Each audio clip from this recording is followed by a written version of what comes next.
السلام علیکم ورحمۃ اللہ وبرکاتہ۔ نماز کی کتاب میں آج کا ہمارا سبق ہے دعائے قنوت، اور یہ بہت اہم سبق ہے۔ اس کا طریقہ یہ ہے، جب ہم وتر پڑھتے ہیں عشاء کی نماز کے بعد، عشاء کے فرضوں کے بعد جب ہم وتر پڑھتے ہیں تو وتر میں جب ہم تیسری رکعت کے لیے کھڑے ہوتے ہیں تو تیسری رکعت کے کھڑے ہونے کے بعد سب سے پہلے سورہ فاتحہ پڑھیں گے، پھر کوئی سی بھی سورت پڑھیں گے، اور سورت پڑھنے کے بعد بغیر سلام پھیرے ہاتھ اٹھا کر دوبارہ سے جیسے نیت باندھتے ہیں اسی طریقے سے تکبیر کہتے ہوئے نیت باندھیں گے، لیکن سلام نہیں پھیریں گے۔ اس کو دھیان رکھنا، سلام نہیں پھیریں گے، ہاتھ اٹھا کر یوں ہی دوبارہ سے نیت باندھ لیں گے اللہ اکبر کہتے ہوئے۔ تو یہ جو دعائے قنوت ہے یہ واجب ہے، اس کے بغیر وتر کی نماز نہیں ہوتی، اور جب وتر کی نماز نہیں ہوتی تو وتر کا قضا کرنا واجب ہوتا ہے، اس لیے وتر کا گناہ باقی رہتا ہے جب تک اس کو قضا نہ کر لی جائے، اس لیے اس کا یاد کرنا ہر ایک پر ضروری ہے۔ اب ہم دیکھیں، اس کو پڑھتے ہیں تھوڑا تھوڑا کر کے، پھر ایک ساتھ پڑھیں گے، پھر ترجمہ کریں گے، اس لیے ویڈیو کو پورا دیکھیں۔ میرا نام عبد الرحمن شکارپوری ہے۔ اللہم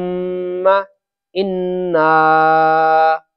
اللہم کا میم کو ذرا سا بھی نہیں کھینچے، اس کا دھیان رکھیں۔ اللہم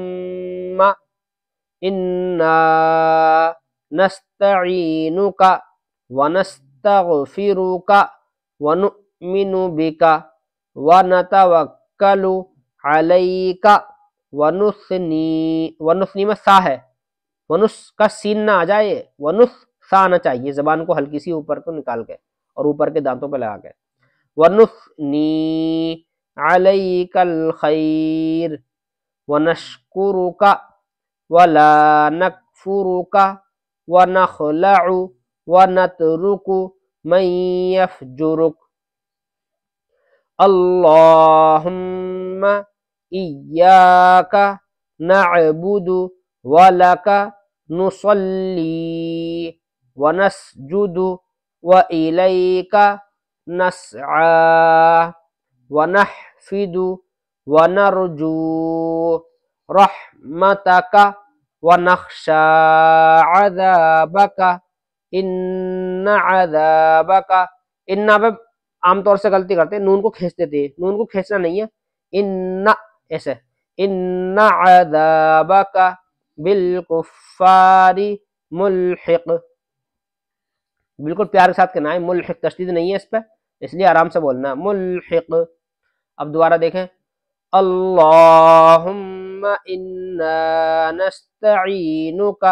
ونستغفرک ونؤمن بک ونتوکل علیک ونثنی علیک الخیر ونشکرک ولا نکفرک ونخلع ونترک من یفجرک اللہم ایاک نعبد ولک نصلی ونسجد وإلیک نسعی ونحفد ونرجو رحمتک ونخشى عذابک ان عذابک بالکفار ملحق۔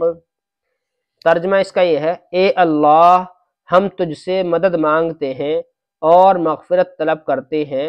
اور تیرے اوپر ایمان لاتے ہیں، اور تیرے اوپر بھروسہ رکھتے ہیں، اور تیری بہت تعریف کرتے ہیں، اور تیرا شکر ادا کرتے ہیں، تیری ناشکری نہیں کرتے، اور علیحدہ کر دیتے ہیں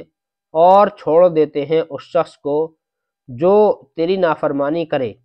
اے اللہ، ہم تیری عبادت کرتے ہیں اور تیرے لیے نماز پڑھتے ہیں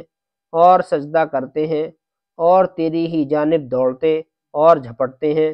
اور تیری ہی رحمت کے امیدوار ہیں، اور تیرے عذاب سے ڈرتے ہیں، بے شک تیرا عذاب کافروں کو پہنچنے والا ہے۔ والسلام علیکم ورحمۃ اللہ۔